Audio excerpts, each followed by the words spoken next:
going manga kanu tu. Ni moya 12 uya pasi. 12 uya pasi bado bela tena. Ni kama ni kwa nani na iko urichika keke iko ni pa ndio tena.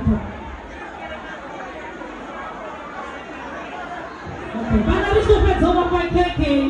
Baba namba ya mitere. Bana namba je tu ngore kwa wane. Ndio chai basi. Sio chai tete. Sio chai. Zimabisa tu kata keke. Rito ni mwage happy ya zone. Kariya. Happy birthday to you. Happy birthday to you. Happy birthday, happy birthday. Happy birthday to you. How old are you now? How old are you now? How old are you now?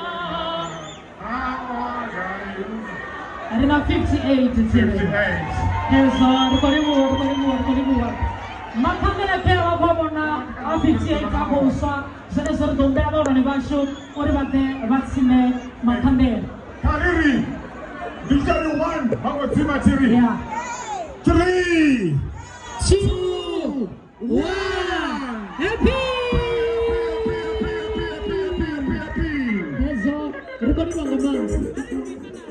Karianda Nagorari. Atiri radio ifakule. Yoshiki waeleze zulatini kale. Waeleze kei. Ichishumara peteri atiri. Za pia memini. Pia memini. Ha usitane. 9. Pia 9 kei. Ichitamba mini kapusika. Kipulati. Kipulati kei. Lakini papala biara ngatimu atiri. Iwenera regole kei. Regole kwa kamanda, ni nani sisima kusikiliza baba na family ni kuna jomena. Mjitomo ya muya. Kati 1 February 1965. Alikuwa kati mazoka na mchezo kwa Tshiawelo.